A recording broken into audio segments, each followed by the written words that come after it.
Hello dear students, welcome back to organize knowledge channel. और आज की जो वीडियो है उसमें डिस्कस करेंगे worksheet number 69 for class 10th subject science है। और ये वर्कशीट आपके लिए 17 जनवरी 2022 के लिए शेड्यूल की गई है। आज की जो वर्कशीट है स्टूडेंट्स, उसमें हम चैप्टर 8 को कंटिन्यू करते हुए आगे पढ़ेंगे। चैप्टर 8 है हाउ डू ऑर्गेनिज्म रिप्रोड्यूस। सो देखिए क्या दिया गया है आज की वर्कशीट में। पिछली वर्कशीट में हमने पढ़ा था कि किस तरह से एग जो है वो रिलीज होता है और क्या होता है अगर एग जो है वो फर्टिलाइज हो जाता है। एग फर्टिलाइज हो जाता है तो उससे जो है एम्ब्रियो बनता है, एम्ब्रियो से फीटस बनता है। ठीक है, इस तरह से पूरा प्रोसेस होता है। और वो उसके बाद जो यूट्रस है उसके अंदर एक तरह से आप कह सकते हो रोपित हो जाता है, इम्प्लांट हो जाता है और ग्रो करता है। But what happens when an egg is not fertilized, क्या होता है अगर एग जो है वो फर्टिलाइज नहीं होता है तो। ठीक है, so if the egg is not fertilized it lives for about 1 day. अगर एग फर्टिलाइज नहीं होता है तो ये लगभग 1 दिन तक जिंदा रहता है। And since the ovary release 1 egg every month, और चूँकि जो है ओवरी हर एक महीने एक एग रिलीज करती है, the uterus also prepare itself every month to receive a fertilized egg. जो यूट्रस है वो हर महीने अपने आप को प्रिपेयर करता है एग फर्टिलाइज्ड एग को रिसीव करने के लिए। इट्स लाइनिंग बिकम थिक, इसकी लाइनिंग जो है वो थिक हो जाती है। And spongy for nourishing the embryo, जो एम्ब्रियो है उसको नरिश करने के लिए जो लाइनिंग है वो थिक एंड स्पंजी हो जाती हैं। In case the egg is not fertilized, in case अगर एग फर्टिलाइज नहीं होता है, this lining is not needed any more, तो ये लाइनिंग जो है वो ज़रूरत नहीं होती है। So the lining slowly break, और लाइनिंग जो अंदर की लाइनिंग है यूट्रस की, यहाँ की जो लाइनिंग है वो स्लोली ब्रेक हो जाती है and comes out of vagina as blood and mucus, और ये जो है वेजाइना से ब्लड एंड म्यूकस की फॉर्म में जो है क्या होती है, निकलने लगती है। This cycle takes place every 28 days, और ये साइकिल जो है लगभग 28 डेज में एक बार होती है, लगभग मंथ में एक बार। And this is known as menstruation, और इसको हम क्या कहते हैं, इसको हम मेंस्ट्रुएशन कहते हैं।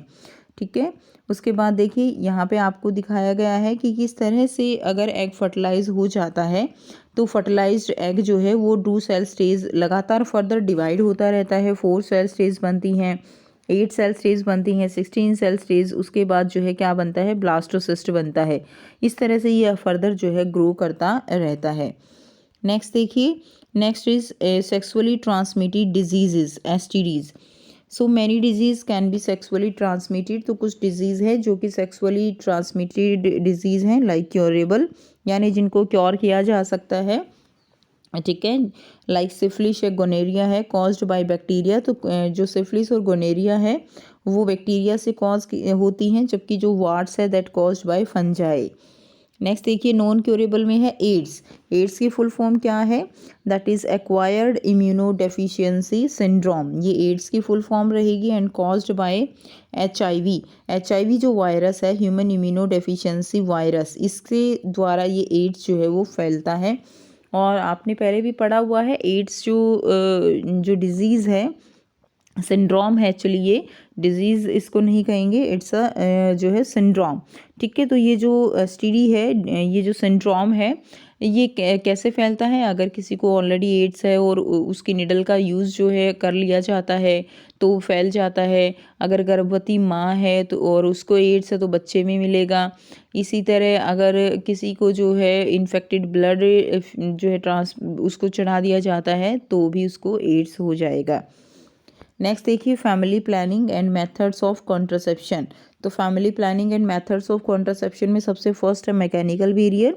सो these prevent physical meeting of sperm and egg through a barrier in between, for example है कंडोम एंड वजाइनल वॉल्स। तो ये एक फिजिकल मेथड है जो कि स्पर्म और एग को मिलने से रोकता है, that's the mechanical barrier. Second है chemical method. These methods act by changing hormonal balance of body। तो केमिकल मेथड से जो हार्मोनल बैलेंस है बॉडी का उसको जो है चेंज कर दिया जाता है, such that eggs are not release, so जो एग्स हैं वो रिलीज नहीं होते। So fertilisation does not occur, और फर्टिलाइजेशन जो है वो नहीं होता। This is done by taking oral pills. ठीक है, ओरल कॉन्ट्रासेप्टिव, और ये किसकी हेल्प से किया जाता है, जो दवाइयाँ होती हैं, पिल्स होती हैं, उनकी हेल्प से। or injection under skin. However, this method has some side effect on health. ठीक है, this method has some side effect, इससे हेल्थ के ऊपर भी कुछ साइड इफ़ेक्ट होते हैं if taken for long time, अगर लॉन्ग टाइम इसके लिए यूज़ किया जाता है, like pills like Saheli and I pill. Next देखिए इंट्रा यूट्राइन डिवाइस मेथड, तो आईयूडीज़ का यूज़ किया जाता है। This device are insert inside the body of women by the doctor. Body में कुछ जो है इस तरह डिवाइसेस एंटर कर दिए जाते हैं डॉक्टर के द्वारा वुमेन की बॉडी में। Therefore prevent the meeting of sperm with egg. For example copper T, जैसे कि जो स्पर्म है वो एग से मीट नहीं कर पाता, ठीक है, जैसे कि कॉपर टी है। नेक्स्ट देखिए, नेक्स्ट है सर्जिकल मेथड। सर्जिकल मेथड में it help to block gamete transport by some minor surgery. तो इसमें क्या होता है, माइनर सर्जरी कर दी जाती है, ठीक है, जो कि गैमीट्स को क्या कर लेता है, मिलने से रोक देता है। In males if vas deferens is cut and tied the process is called vasectomy and in females fallopian tube are cut and tied, ठीक है, this process is called tubectomy. तो इसमें क्या किया जाता है, ये मेल के अंदर देखिए ये वेसिक्टोमी है, इसमें जो वास्ट डिफरेंस है इसको यहाँ से काट के बांध दिया जाएगा, स्टिचेस लगा दिए जाते हैं जिससे कि जो यहाँ से स्पर्म है वो जो है रिलीज़ नहीं होता। ये है ट्यूबेक्टोमी, जिसके अंदर जो फैलोपियन ट्यूब है उसको कट करके उसको टाइट कर दिया जाता है, जिससे कि जो एग यहाँ से रिलीज़ होता है वो जो है आगे नहीं पहुँचता फर्टिलाइजेशन के लिए, ठीक है। तो ये प्रोसेस ट्यूबेक्टोमी कहलाता है। नाउ अब हम करेंगे टिश्यू कल्चर के बारे में। Another method for asexual reproduction, asexual reproduction के लिए एक अनदर मेथड है जिसको हम माइक्रो प्रोपेगेशन या टिश्यू कल्चर भी कहते हैं। In tissue culture, new plants are grown by removing tissues on separating cells from the growing tip of a plant. Tissue culture में क्या करते हैं, न्यू प्लांट्स ग्रो किए जाते हैं बाय रिमूविंग टिश्यू, ठीक है, जो प्लांट की ग्रोइंग टिप होती है वहाँ से टिश्यू और सेल्स को सेपरेट कर लिया जाता है। The cells are then placed in an artificial medium, ठीक है, जो सेल्स हैं उसको आर्टिफिशियल मीडियम में प्लेस किया जाता है, where they divide rapidly to form a small group of cells, जहाँ पर वे रैपिडली ग्रो करते हैं और स्मॉल ग्रुप ऑफ सेल्स जो है वो बना लेते हैं। और callus, the callus is transfer to another medium containing hormones for growth and differentiation. जो कैलस है उसको जो है दूसरे मीडियम में ट्रांसफ़र कर दिया जाता है जिसमें हार्मोन्स वो सारी जो चीज़ें हैं उसको मिलती हैं। The plantlets are then placed in the soil, फिर जो प्लांटलेट्स निकल जाती हैं उनको सॉइल में रिप्लेस कर दिया जाता है, where they can grow into mature plant, और इस तरह से वो मैच्योर प्लांट जो है बना देती हैं। Using tissue culture many plants can be grown from one parent in disease free condition. और टिश्यू कल्चर के द्वारा अगर किसी भी पेरेंट प्लांट को कोई डिजीज़ भी है तो वो नेक्स्ट जनरेशन में ट्रांसफ़र नहीं होती, डिजीज़ फ्री वैरायटी यहाँ से हम बना सकते हैं। This technique is commonly use for ornamental plants, ornamental plants के लिए इस टेक्निक का यूज़ किया जाता है। नेक्स्ट देखिए, next is reproductive health. Reproductive health क्या है, it must be noted that reproductive health of an individual by maintaining hygiene and healthy sexual practices is not necessarily only for an individual but for flourishing nation too. It means क्या है कि जो reproductive health है यानी किस तरह से sexual health बना के रखनी चाहिए, ठीक है, उससे केवल इंडिविजुअल का फ़ायदा नहीं है, उससे पूरे नेशन का क्या होता है, फ़ायदा होता है। Clear? Moreover another major aspect of reproduction is population increase, especially for a country like India, and as they poses to great threat to resources availability causing poor living standard. Another major aspect क्या है reproduction का, that is the population जो है वो day by day increase हो रही है, और इंडिया जैसे कंट्री के लिए जहाँ पर रिसोर्सेज की कमी है, पॉपुलेशन ऑलरेडी ज़्यादा है, उसके लिए इस तरह का पॉपुलेशन ब्लास्ट जो है वो एक तरह से आप कह सकते हो नेशन के लिए ठीक नहीं है, ठीक है। उसके बाद देखिए नेक्स्ट आपको यहाँ पे 6 क्वेश्चंस दिए गए हैं, वन बाय वन इनको डिस्कस करेंगे। फर्स्ट क्वेश्चन है surgical methods are generally considered as permanent method for contraception, why. So surgical methods जो है उनको परमानेंट मेथड जो है कंसिडर किया जाता है, why. So in surgical methods by minor surgery blocking of gamete occur, तो एक माइनर सी सर्जरी है जिसमें गैमेट्स को ब्लॉक कर दिया जाता है और इसके कोई साइड इफ़ेक्ट भी नहीं होते हैं। So generally surgical methods considered permanent method for contraception.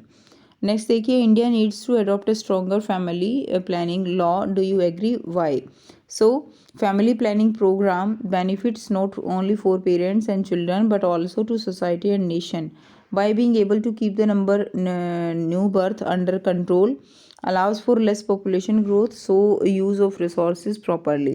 तो फैमिली प्लानिंग प्रोग्राम जो है वो केवल पेरेंट्स के लिए जो है या बच्चों के लिए ही बेनिफिट नहीं होता, लेकिन सोसाइटी के लिए भी वो बेनिफिशियल रहता है। पॉपुलेशन ग्रोथ कम होती है तो रिसोर्सेज जो है उनका यूज़ प्रॉपर हो जाता है। थर्ड देखिए, how do contraceptive prevent pregnancy, oral contraceptive जो है प्रेगनेंसी को प्रिवेंट कैसे करते हैं? So oral pills act by changing hormonal balance of body such that eggs are not release, so fertilisation does not occur. Oral pills जो है वो body के में हार्मोनल बैलेंस को चेंज करती हैं जिससे एग रिलीज नहीं होता है, सो फर्टिलाइजेशन नहीं होता है। Question number 4 is find out how AIDS is transmitted, AIDS जो है वो कैसे ट्रांसमिट होता है? So by unsafe sex, transmission of contaminated blood, food from infected pregnant women to her child. तो ये कुछ तरीके हैं जिनसे एड्स जो है वो ट्रांसमिट होता है। Question number 5 is if a women is using copper T, अगर एक वुमेन कॉपर टी यूज़ कर रही है, will it help in protecting her from sexually transmitted disease? तो क्या जो है ये उसको सेक्सुअली ट्रांसमिटेड डिजीज़ से प्रोटेक्ट कर रही है? सो copper T help in family planning, copper T जो है केवल फैमिली प्लानिंग में हेल्प करती है but it does not help in protecting from the sexually transmitted disease. लेकिन ये सेक्सुअली ट्रांसमिटेड डिजीज़ में हेल्प नहीं करती है कि मतलब सेक्सुअली ट्रांसमिटेड डिजीज़ को रोकने में ये हेल्प नहीं करती है, उनको प्रिवेंट नहीं करती है। ना question number 6 is what could be the reason for adopting contraceptive methods, कौन कौन से रीज़न है कॉन्ट्रासेप्टिव मेथड्स को अडॉप्ट करने के? ठीक है, रीज़न क्या रहेंगे? तो help in family planning, family planning में हेल्प करता है, to maintain gap between children and to protect the family from adverse effect. ठीक है, एडवर्स इफेक्ट से भी ये फैमिली को बचाता है, जो कॉन्ट्रासेप्टिव मेथड्स होते हैं वो। तो ये थी आपके आज की बच्चों वर्कशीट। उम्मीद करती हूँ सभी बच्चों को ये क्लियर है, और अगर वीडियो अच्छी लगे तो वीडियो को ज़रूर से लाइक कीजिए, शेयर कीजिए और चैनल को सब्सक्राइब कर लीजिए। So thanks for watching, have a nice day.